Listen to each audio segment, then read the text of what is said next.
En la autoridad, en el nombre de Cristo nuestro Señor. Amén. Gracias, Keila. Muy bien, muchas gracias, bienvenidos. Mi nombre es Hamid Jiménez, yo soy uno de los pastores acá en Granada, un servidor de ustedes. Y hemos estado avanzando en una serie que es una serie que jamás podremos concluir. Obviamente no nos vamos a estar, de hecho siempre que estemos nosotros hablando de lo que la Escritura nos dice, vamos a tener que estarnos preguntando y concluyendo quién es Jesús, dónde está Jesús.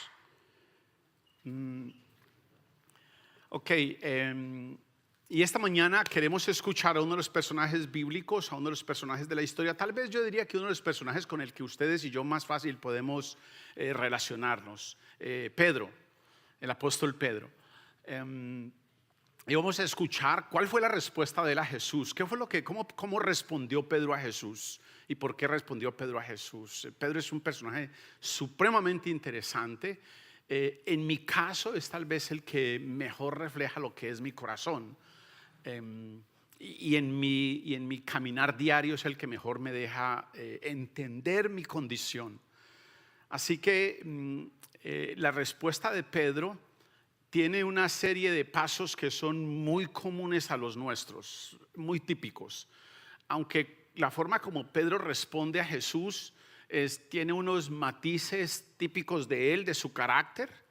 En verdad, si usted y yo lo observamos, son muy similares a lo que usted y yo vivimos, a lo que cualquier persona a las que Dios llama, a las que Dios invita a su reino, enfrentamos. Cada persona, ustedes y yo, que hemos sido llamados por Dios a través del Espíritu Santo para su familia, para su reino, enfrentamos, y vamos a verlo, desafíos y experiencias muy similares a las de Pedro, pues con algunas excepciones, obviamente, otra vez por su carácter y por lo demás. Simón o Pedro o Cefas, que Cefas en arameo quería decir roca, era un pescador de Betsaida en la región de Galilea, se relacionaba con los gentiles y por supuesto tenía esa estigma de ser una persona como aparte de del pueblo de Dios, para decirlo de alguna manera. Se movía en esta región donde no todos deben moverse. Funcionaba allí, a pesar de que hablaba algo de griego y algo de hebreo. Según leemos en la Escritura, es un hombre sin letras y del vulgo, pero pues era bilingüe, digámoslo así de alguna manera. Sabía lo esencial, como muchos de nosotros, que sabe decirle no ticket, me no speed. Sabía defenderse de alguna manera en ambos lenguajes. Decía lo esencial como para no meterse en problemas. Sabía comprar y vender pescado y como algunos de nosotros pensamos que somos bilingües, pero estamos por lo menos intentando desenvolvernos en un ambiente donde nos tenemos que aprender a defender, y este era el caso de este hombre. Y los demás compañeros, pero según leemos en la Escritura, era un hombre sin letras y del vulgo. En el progreso de su fe, Pedro es usado por Dios para decirnos lo siguiente. En el caminar de su fe, en la medida en que él crece en su fe y que él empieza a ver que, wow, en verdad las promesas de Dios se cumplen, son reales, se llevan a cabo, los pactos de Dios son reales, Dios lo usa para decirnos lo siguiente. Una de las frases tal vez que usted y yo más hemos memorizado de él, dice: ustedes son linaje escogido, real sacerdocio, nación santa, pueblo que le pertenece a Dios. Mire todas estas convicciones que están apareciendo en el corazón de este hombre y lo que él es usado por Dios para decirnos: pueblo adquirido por Dios, pueblo que le pertenece a Dios, para que proclamen las obras maravillosas de aquel que los llamó de las tinieblas a su luz admirable. Y dice otras cosas. De hecho, Dios usa a este hombre para escribir dos cartas muy importantes, y esta mañana vamos a leer algunas de las porciones de la primera carta que él escribe. Después de la resurrección, Pedro es usado por Dios para el día del Pentecostés, y Pentecostés es otra vez, cada vez que ustedes y yo leamos en la Escritura que Dios se apareció en un lugar o que se apareció en un momento específico, la Escritura debemos de leerla con una orientación, o más bien, digámoslo así, la geografía de la escritura debemos leerla ustedes y yo teológicamente. Cuando nos habla de un sitio, pensemos en qué otras partes de la escritura ese sitio se menciona y por qué se menciona. O cuando nos habla de un evento, pensemos, ¿cómo así? ¿Por qué en el Pentecostés? ¿Qué pasó en el Pentecostés? ¿Por qué razón Dios nos dio el Espíritu en el Pentecostés? ¿No se han preguntado ustedes algo así? Todo eso tiene una conexión desde atrás. Y lo que está pasando acá es que Pedro, una vez pasa Pentecostés, él comienza la proclamación del Evangelio de una manera atípica, rara, sabia, muy bien articulada. Que era sin letras y del vulgo, empieza a citar la Escritura. Y cita la Escritura ratificando que Jesús, quien murió en Jerusalén, es el Mesías, pero que además ha resucitado de los muertos. Es una cosa, de hecho, todos los expertos en la ley, lo que usted y yo leemos en el libro de los Hechos, quedan asombrados. Dice, la palabra que usa la Escritura dice que estaban maravillados viendo que estos que eran sin letras y del vulgo hablaban como hablaban. Y este hombre empieza a articular de una manera tan precisa, tan conectada, tan real la Escritura, que los deja asombrados. Ahora, miren las etapas del progreso de la fe de Pedro y a ver si ustedes se encuentran alguna de ellas. El progreso de la fe de Pedro pasó por lo siguiente: indiferente. A él lo tuvo que invitar el hermano, no sé si se acuerdan. A mí me tuvo que invitar el Señor. Me metió en un sitio de donde no podía salir y allí me llevó alguien que me lo de la Escritura. No estaba nada interesado en Dios, yo. Pero él sí estaba interesado en mí. Entonces lo primero que vemos en el progreso de la fe de él es una total indiferencia.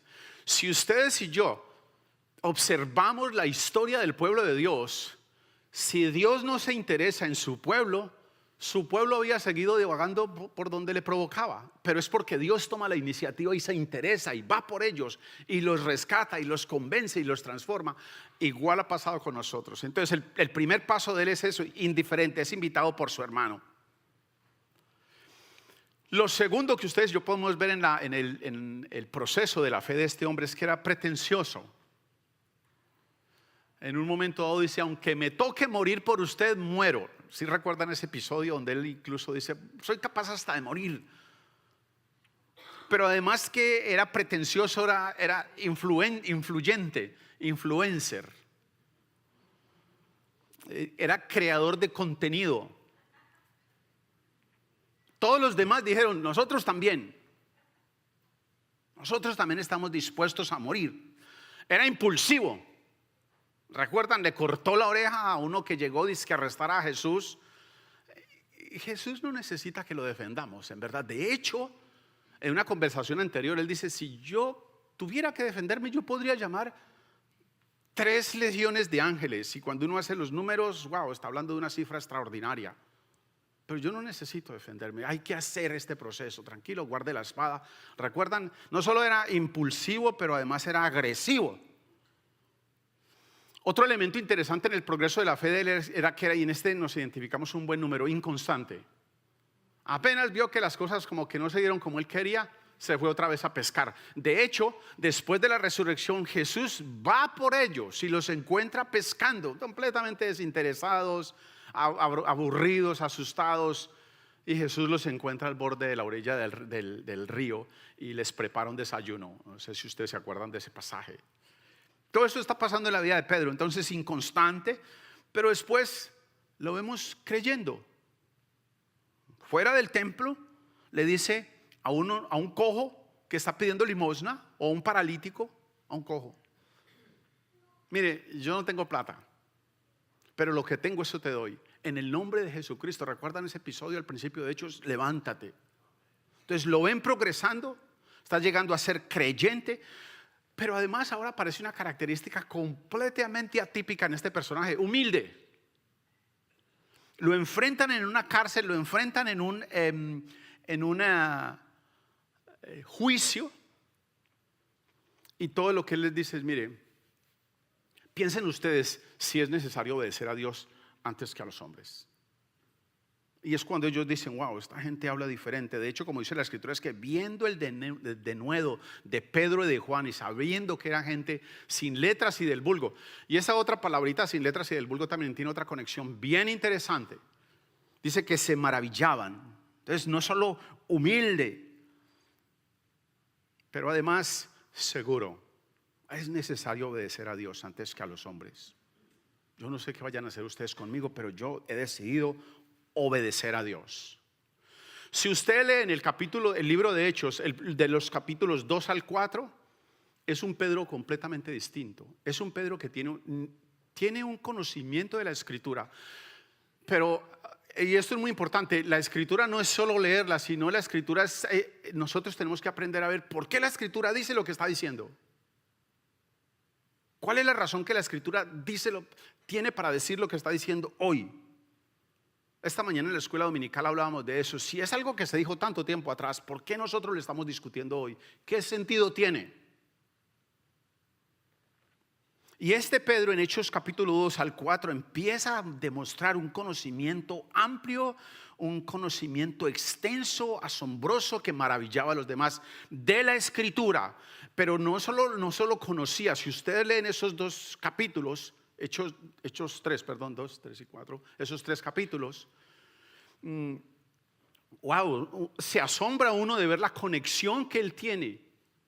Si bien él era un hombre sin letras y del vulgo, de alguna manera, por la influencia del Espíritu Santo, empieza a tener una conexión inmensa de lo que Dios dijo allá.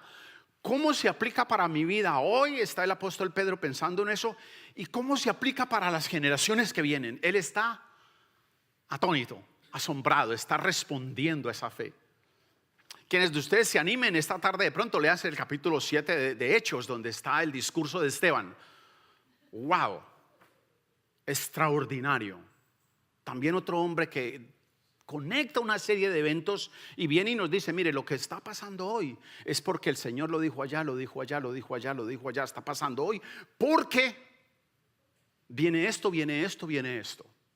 Nada de lo que está pasando en la escritura es casual, es fortuito o es que simplemente sucedió. Tiene una conexión. En otras palabras, lo que está pasando esta mañana acá tiene una conexión eterna, no solo con lo que pasó, pero con lo que viene en adelante. Ustedes y yo estamos leyendo estos mismos eventos.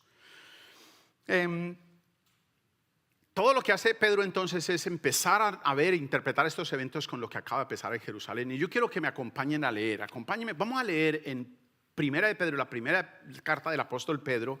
Vamos a leer 2 porciones. El capítulo 1, vamos a leer los versículos 3 hasta el 12. Y luego en el capítulo 2 vamos a leer los versículos 4 hasta el 12. Hermanos, si usted tiene su Biblia, bueno, a propósito, si alguno de ustedes no tiene Biblia, solamente levante su mano. Y si usted la va a leer, podemos darle una Biblia. Pero si usted tiene Biblia, este es un buen momento para que usted, si a usted no le gusta subrayar su Biblia, a mí me gusta hacerle notas al lado. Si usted tiene una libretica, tome nota porque hay una serie de declaraciones importantísimas para su vida y para la vida de las generaciones que vienen. Hay una serie de declaraciones importantísimas de quién es usted, quién es Dios y lo que Dios ha hecho por usted y para usted. Escuchen y verán lo que dice la escritura. Acompáñenme por favor. Primera de Pedro capítulo 1, versículos 3 hasta el 12 dice: alabado sea Dios, Padre de nuestro Señor Jesucristo, por su gran misericordia nos ha hecho nacer de nuevo mediante la resurrección de Jesucristo, para que tengamos una esperanza viva y recibamos una herencia indestructible, incontaminada e inmarchitable. Ya ahí ustedes y yo nos podríamos detener y quiero decirles, hay manuales completos, hay módulos completos escritos de estos solos 2 versículos. Hay una descarga teológica allí tan impresionante que podríamos simplemente detenernos allí y empezar a esculcar y nos tardaríamos meses. Pero él continúa, dice, dice una herencia indestructible, incontaminada, inmarchitable. Tal herencia está reservada en el cielo para ustedes, a quienes el poder de Dios protege mediante la fe, hasta que llegue la salvación que se ha de revelar en los últimos tiempos. Esto es para ustedes motivo de gran alegría, a pesar de que hasta ahora han tenido que sufrir diversas pruebas por un tiempo. Dice: el oro, aunque perecedero, se acrisola al fuego. Así también la fe de ustedes, que vale mucho más que el oro, al ser acrisolada por las pruebas, demostrará que es digna de aprobación, gloria y honor cuando Jesucristo se revele. Ustedes lo aman a pesar de no haberlo visto, y aunque no lo ven ahora, creen en Él y se alegran con un gozo indescriptible y glorioso, pues están obteniendo la meta de su fe, que es su salvación. Los profetas que anunciaron la gracia reservada para ustedes estudiaron cuidadosamente esta salvación. Querían descubrir a qué tiempo y a cuáles circunstancias se refería el Espíritu de Cristo, Espíritu con mayúscula. El Espíritu de Cristo que estaba con ellos cuando testificó de antemano acerca de los sufrimientos de Cristo y de las glorias que vendrían después de estos. Versículo 12. A ellos se les reveló que no estaban sirviendo a sí mismos, sino que les servían a ustedes. Hablaban de las cosas que ahora les han anunciado los que les predicaron el evangelio por medio del Espíritu Santo enviado del cielo. Y dice: aún los mismos ángeles anhelan contemplar estas cosas. Y mire lo que dice el capítulo 2, primera de Pedro capítulo 2, versículo 4 en adelante. Cristo es la piedra rechazada por los seres humanos, pero escogida y preciosa ante Dios. Ahora, mire, yo entiendo por qué los expertos en la ley estaban asombrados, estaban abrumados. La cantidad de conexiones, la cantidad de intertextualización que Pedro está haciendo acá es impresionante. Casi cada frase que Pedro está diciendo se relaciona y se conecta con eventos en el Antiguo Testamento. Él no está hablando tonterías. Él está sosteniendo casi cada frase, para no decirles que casi cada palabra, en eventos que pasaron allá. En otras palabras, muchachos, yo aquí no les estoy hablando nada nuevo. Vean las noticias, averigüen en las enciclopedias, busquen información, que lo que yo les estoy diciendo, está diciéndoles Pedro, sucedió, fue prometido, está pasando y otras cosas van a pasar. Cristo es la piedra viva, rechazada por los seres humanos, pero escogida y preciosa ante Dios. Al acercarse a Él, o más bien al ser acercados a Él, también ustedes son piedras vivas, y nos da una identidad, nos da un propósito, con las cuales se está edificando una casa espiritual. De este modo llegan a ser un sacerdocio santo para ofrecer sacrificios espirituales que Dios acepta por medio de Jesucristo. Un breve paréntesis allí antes de continuar en el versículo 6. Estoy leyendo un libro ahí bien interesante. Dice él: mi púlpito tiene diésel y 18 ruedas, dice así él.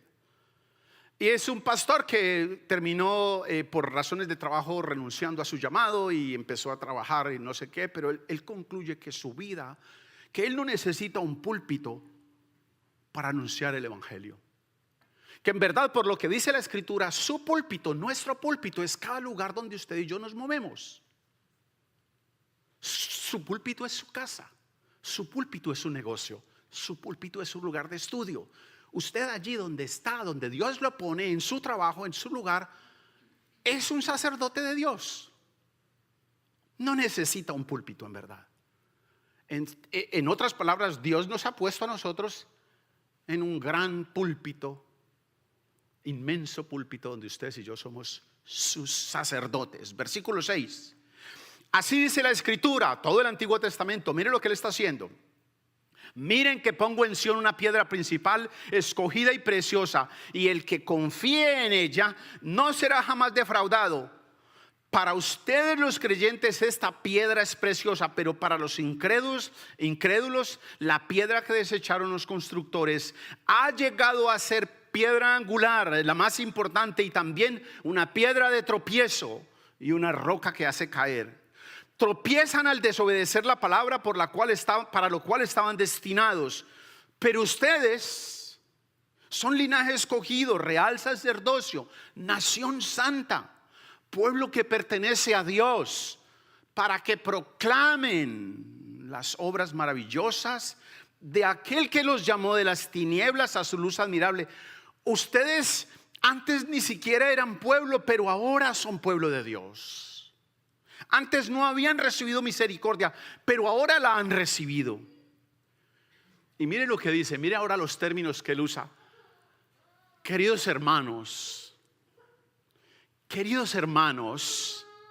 les ruego, como a extranjeros y peregrinos en este mundo, les suplico, sabiendo que esto no es el todo para nosotros, queridos hermanos, entendiendo que este no es nuestro hogar definitivo, les ruego, les suplico que se aparten de los deseos pecaminosos que combaten contra la vida. Manténganse entre los incrédulos una conducta tan ejemplar que aunque los acusen de hacer el mal, ellos observen las buenas obras de ustedes y glorifiquen a Dios en el día de la salvación. Lo que ustedes y yo vemos acá es un hombre hablando con una solidez teológica que solamente le puede haber dado el Espíritu Santo. Para hacer estas, ni siquiera ustedes y yo escuchamos a los expertos de la Escritura en el Nuevo Testamento hablando con esta fluidez. Ellos están peleando por cuál denominación es la mejor. Y todo lo que el Espíritu Santo espera de nosotros es que ustedes y yo abramos nuestra mente a este plan incluyente, redentor, que Dios ha establecido y que nos invita a nosotros como iglesia a ser parte de. Pedro en sus cartas despliega lo que para muchos empezaba a ser una revelación. Él empieza a ver la presencia de Jesús el Mesías en cada evento del Antiguo Testamento. Allí estaba desde el principio Jesús, allí en los profetas, en los salmos, pero ahora está siendo más claro, ahora lo ven con más claridad. Pedro no se sorprendió de las profecías, lo que Pedro se sorprendió es de el cómo y lo que predijeron. No lo asustaba lo que decían, no lo preocupaba eso, pero era lo que ellos estaban diciendo. El Espíritu de Cristo, el Espíritu Santo estaba en y con los profetas, demostrando que el foco principal de la obra del Espíritu Santo en el Antiguo Testamento era este Mesías, este Cordero de Dios que un día vendría. Eso fue toda la función de ellos. Y me encanta algo que ellos dicen, dice Pedro, a ellos se les dijo: muchachos, lo que a ustedes se les está revelando no es para ustedes, es para otros más adelante que lo van a leer en Miami. Sigan escribiendo. Y ellos creyeron y siguieron escribiendo, y ahora usted y yo lo estamos disfrutando. Ahora, a través de los profetas, el Espíritu Santo, o el Espíritu de Cristo, según nos dice la Escritura, que es el Espíritu Santo, dice, testificó de antemano los sufrimientos, como lo pone es la gloria, los sufrimientos que vendrían y la gloria que vendría a través de esos sufrimientos. Es una descripción de trabajo, queremos contratarlo a usted, le va a ir súper mal. Lo van a golpear, lo van a escupir, lo van a rechazar, lo van a crucificar. Eso es más o menos lo que. ¿Saben desde dónde empieza a anunciarse estas predicciones del sufrimiento de Cristo Jesús? En Génesis mismo. El primer pacto que Dios hace con nosotros es decirle a la mujer, decirle a Eva, que su simiente iba a ser herida por la simiente de la serpiente o la simiente de Satanás. en el calcañar, que la simiente de la mujer iba a herir a la simiente de la serpiente en la cabeza. Desde Génesis nos dice la Escritura que iba a haber esta lucha, este sufrimiento, y a través de toda la Escritura hasta el momento en que aparece Cristo Jesús, Dios nos va mostrando cómo va a pasar esto en personajes en la vida, por ejemplo, de Isaac, de Jacob, de Abraham, de Jonás, de Salomón, de David. El pueblo mismo, todo en general, es Dios mostrándonos lo que un día va a pasar.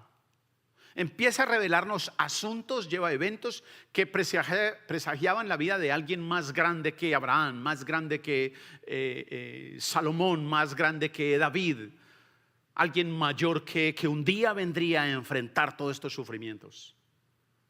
Ahora, Pedro sostiene que los profetas, hace algo interesante, que cada profeta, y en verdad vayan a la Escritura, lean cualquiera de los profetas, y cada uno de los profetas, dice Pedro, que estudiaron cuidadosamente, buscaron, indagaron cuidadosamente acerca de estas predicciones, y específicamente ellos lo que querían saber era qué tiempo y qué circunstancias el Espíritu de Cristo que estaba en ellos hablaba, estaba indicando qué era lo que él decía, qué era lo que iba a pasar. Y dice, cuando les testificó del sufrimiento de Cristo y las glorias que seguirían de él. Eso era lo que hacían los profetas. Dios les revelaba algo y empezaban a consultar en lo que los anteriores habían dicho, se aseguraban de lo que lo fuera a decir estaba en relación y en conexión con eso, y lo ponían para nosotros. Su investigación diligente no fue casual, no fue sin ningún sentido, sino que no fue sin rumbo, sino que estaban buscando cómo esto identificaba la obra de Cristo, de qué manera la obra de Cristo era expuesta. ¿Cómo era que este cordero del que Dios había enviado, este cordero cuya sangre debía ser derramada por nosotros, cuándo iba a venir, cómo iba a morir? Este cordero que Dios había prometido, este cordero que Dios dijo que iba a pagar por nuestros pecados, ¿cuándo iba a aparecer? Cada uno hacía esa investigación. No era un discurso para el problema del momento, era una visión clara y conectada de este Salvador que vendría. Ahora, para Pedro es conveniente resaltar que para Pedro Cristo no es un título, para Pedro Cristo es un nombre, para Pedro Cristo es una persona. Y los profetas lo veían de la misma manera. El Cristo no es como un título que se le da a alguien, no, Cristo era una persona que iba a venir y que vendría. Los profetas lo veían así. Él vendría, sufriría, sería glorificado con el poder del Padre. Y este mensaje fue revelado a los profetas no para sus generaciones. Interesante, según nos dice la Escritura. Pedro dice que se les dijo a ellos que no se estaban sirviendo a ellos mismos. En estos días nos pasó una cosa interesante con nuestros hijos. Unos 2 meses atrás que íbamos a tener un almuerzo acá. A propósito, cada 2 meses así o más o menos, ahí lo estamos tratando de cuadrar. Estamos teniendo un almuerzo de comunidad. Y pues la Pili decidió hacer frijoles. Y pues había que hacer una cantidad suficiente como para compartir. Y pasó mi hijo mayor y le dijo al otro, vamos a comer frijoles en varios días. Entonces yo le dije, no, eso no es para ustedes, eso es para la iglesia. La cara de alegría que le dio a él porque no iba a tener que comer frijoles varios días.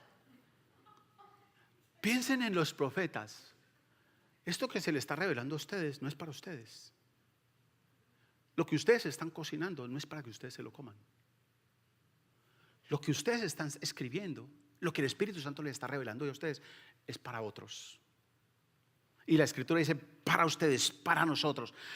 Aunque los profetas no tenían un conocimiento exhaustivo de quién era Jesús, sí sabían que el Cordero vendría, sí sabían que el Mesías vendría. Lo que ellos querían saber, lo que sus investigaciones, sus principales preguntas era el cómo y el cuándo. Pero ellos, que va a venir, va a venir. Sabemos que va a venir, que va a sufrir y que va a ser glorificado. Pero ¿y cómo va a pasar eso? Eran las grandes preguntas de ellos. ¿Qué le irá a pasar? Ya ustedes y yo sabemos lo que pasó, y esta mañana precisamente la mesa nos recuerda esa celebración. El hecho de que en un momento de la historia, cuando Dios cuadró los eventos, un tipo de castigo popular en ese momento. Dios había profetizado desde el principio que ese tipo de castigo, el empalamiento o crucifixión, que para ese momento de la historia era tan popular como, ¿qué sería? La silla eléctrica en otros años atrás para nosotros. Era lo que Dios había propuesto, señalado, determinado. La escritura nos dice que los profetas sabían que sus predicciones serían mejor entendidas por las generaciones futuras, por nosotros. Se les reveló, dice, que no se servían a sí mismos sino a nosotros. Estaban ministrando cosas que ahora se les están informando a ustedes a través de aquellos que les predicamos el evangelio por el Espíritu Santo que bajó del cielo. Aleluya, aleluya. Dios es un Dios de pactos. Dios cumple las promesas. Nosotros, ustedes y yo no estamos creyendo en un Dios cualquiera. Es un Dios que escribe la historia, domina la historia, establece la historia y lo hace para nosotros. Cumple sus promesas, guía nuestro destino. Por la gracia de este Dios estamos usted y yo hoy acá. Puede que usted haya venido porque su mamá o su cónyuge lo trajo. Pero si estamos creyendo en el mismo Dios, ese Dios influenció a su cónyuge o a su mamá, influenció en usted y usted está aquí porque Dios quiere que usted escuche su palabra. Muy posible ese cónyuge que lo trajo a usted o ese papá o mamá o tío que lo trajo a usted quisiera que el fruto de lo que se predique hoy se vea esta tarde a las 3 de la tarde. No va a pasar. Generaciones enteras van a pasar, pero Él ha puesto esa semilla en usted y esa semilla es vida, está creciendo, está germinando. Aleluya, bendito sea el Señor que ha hecho esta obra para nosotros. Los profetas entonces crecieron con la comprensión de este Salvador que estaban buscando, pero sabían que sus predicciones tendrían mejor sentido para alguien. Yo creo, tiene razón en decir el apóstol que aún los ángeles quisieran vivir eso. Ay, qué rico yo poder estar allá, dirían los ángeles. Me muero de envidia por esa gente en Miami. Porque le estaba revelando el Señor, esto no es nada, ustedes lo que están escribiendo, esas generaciones que vienen más adelante lo van a disfrutar. Algunos van a bostezar, pero bueno, muchos lo van a disfrutar. Sabían que sus predicciones tendrían más sentido para los lectores futuros. Solo después que las cosas sucedieran irán cobrando sentido, de manera que creyeron y hablaron. Cualquiera de nosotros diría, no, pero ¿qué sentido tiene si es que eso es para tantos años para allá? No lo hagamos, valía la pena. Creyeron y lo hicieron. Ellos predicaron a sus generaciones, esas generaciones predicaron a otra generación, esa generación predicó a otra generación, esa generación predicó a nuestra generación, y ustedes y yo tenemos el privilegio de predicarles a las generaciones de la Eli, de la mía, de la Lucía, del Benjamín y los que vienen. ¿Cómo es que llama ahora? No está por acá Sebastián, la bebé que viene, Luna. Ustedes y yo, a nosotros ya nos predicaron, ya nos dijeron. Ustedes y yo tenemos una generación adelante. Gabriel, un privilegio, ¿no les parece? No solo estar en el camino, haber sido puestos, pero además unas generaciones que vienen. Muchos siglos antes de que Jesús naciera, el poder y la gracia del Señor, la compasión del Señor, la compasión redentiva de Dios se había predicado en el Antiguo Testamento. Siglos antes, cientos de años antes, esta gracia redentora. Ahora, ellos esperaban con toda seguridad la venida de Jesús. Mientras tanto, lo que hacía Dios era ratificar a cada generación con sus pactos y con sus promesas lo que un día pasaría. No se desanimen, tranquilos, sigan hablando. No, pero Señor, es que no veo nada de respuesta. Yo no sé si a ustedes les parece, algunos milagros de la Escritura son muy obvios, pero les voy a decir un milagro que para mí es sorprendente. Noé, construyendo el arca. 100 años de predicación, o 100 y algo de años, Nadie le creía, ni siquiera su familia. De hecho, lo que dice la Escritura es que tuvieron que ser entrados casi que a la fuerza, intimidados. Eso me parece un milagro. Que el Espíritu Santo mantenga a un hombre en esa convicción, en semejante tarea, por tanto tiempo, con un púlpito de cero o con un público de cero, y que no perdiera la fe, que no perdiera la esperanza. Queridos hermanos, es muy posible que usted no esté viendo los resultados que usted espera en la vida de las personas que usted tiene alrededor. Pero Dios está obrando. Dios está obrando en ellos. De hecho, si obró en usted, los demás tienen mucha mejor posibilidad, ¿sí o no? Si obró en uno, yo eso digo, si Dios hizo esa obra en mí, wow, los demás tienen tremendas posibilidades. En la oscuridad que se encontraba mi corazón, y que Dios tome la decisión de perdonarme, amarme y traerme, los demás tienen inmensas posibilidades.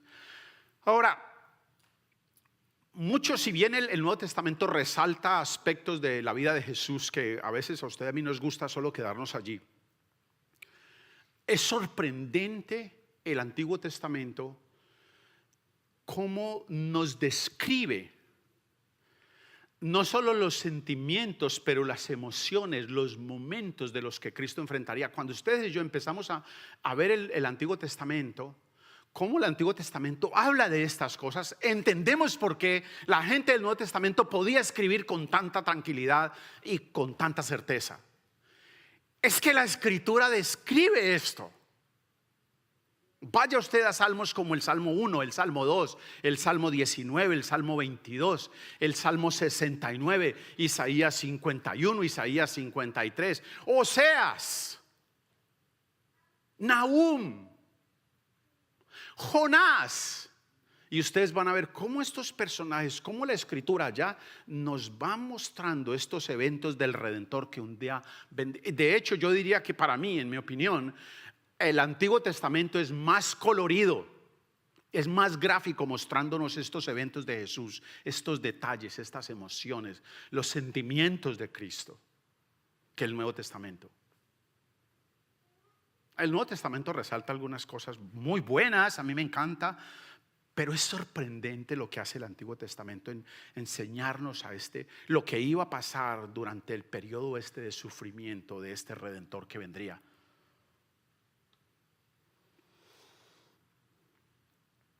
Muchos de los eventos predichos sobre Jesús no se pudieron entender a plenitud, ni por los profetas. Muchos de los apóstoles ni siquiera entendían lo que estaban pasando. Si ustedes y yo leemos, ellos, algunos les había pasado vimos ahí que se murió y no sé qué, y continuó el Espíritu Santo revelando esas cosas. Ustedes y yo tenemos un panorama muchísimo más amplio, mucha más ventaja acerca de la persona y obra de Cristo. Pedro entonces advierte con conexión entre los profetas y los apóstoles que nada está jugando un papel individual en este plan eterno de Dios, sino que cada evento, lo que está pasando allá, es exactamente lo que está pasando hoy y es exactamente lo mismo que va a pasar mañana. Es un plan único, un propósito único que se ajusta a cada nueva generación. Las mismas cosas que fueron predichas, estudiadas, entendidas por parte de los profetas, dice la Escritura, son ahora reportadas a nosotros. Nos son dichas hoy a nosotros a través de aquellos que nos predican el Evangelio por el Espíritu Santo que llegó. Las mismas cosas. Él está asombrado allí parado viendo cómo todo eso que se dijo antes está cumpliéndose acá, pero no se queda acá, no se estanca en mi vida, sino que se va a empezar a extender a estas otras generaciones que vienen. Amén, amén, aleluya. No estamos solos, no fuimos dejados abandonados. Cristo Jesús ha hecho un plan, lo está ejecutando para nosotros, por nosotros, en nosotros, con nosotros, para los demás. Lo que los profetas y los apóstoles anunciaron sobre Jesús son las mismas cosas que hoy estamos viendo. La principal diferencia es que, independiente de que antes ellos hablaban con túnicas y no sé qué, y sandalias y todo eso, no usaban desodorante ni nada de eso, y tenían problemas para afeitarse. Independiente de eso, de la forma y de la vestimenta, lo que sí pasa nuevo es que después de Pentecostés el Espíritu Santo empieza a dar cierta poder especial a la predicación del Evangelio, cierta luz diferente. Empieza, no que el Espíritu Santo no estuviera con ellos, al contrario, lo que Pedro está diciendo, no, él estaba, fue él el que les reveló. Pero ahora, después de Pentecostés, empieza a haber una mejor iluminación. Yo soy un poquito fanático del macro y el macro y el micromundos, macro y micromundo.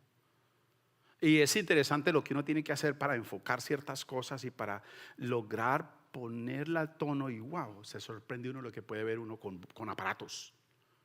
Bien, lo que nos está diciendo es, este es el momento donde las cosas empiezan a ser más claras. Si el Espíritu Santo hace eso en la vida de nosotros, nos empieza a dar mayor claridad en cada uno de estos eventos. No es automático, sucede. Usted tiene que, y va pasando. Y a veces uno enfoca y solo un pequeño movimiento y se le desenfoca otra vez y trate de enfocar y usted tiene que invertir tiempo. Algunos dicen, no, yo no me pongo en eso. A otros el Espíritu Santo los convence. Usted y yo estamos siendo invitados a esto, que nos enfoquemos, veamos la razón de estos eventos, esto que celebramos. Esta mejor iluminación, esta mejor visión, esta mayor claridad de la obra de Cristo Jesús. Pregunta, ¿y tú cómo respondes a la predicación de estas promesas de este Salvador? ¿Cuál es tu respuesta a Jesús? ¿Cómo respondes tú a la promesa de Dios cumplida en Cristo Jesús, nuestro Salvador, quien fue anunciado, quien nació, quien fue crucificado, quien murió y quien ha resucitado? ¿Cuál es tu respuesta? ¿Cómo respondes a Él? ¿Crees tú en Cristo Jesús? Es la pregunta para nosotros. Y tenemos que seguirnos haciendo.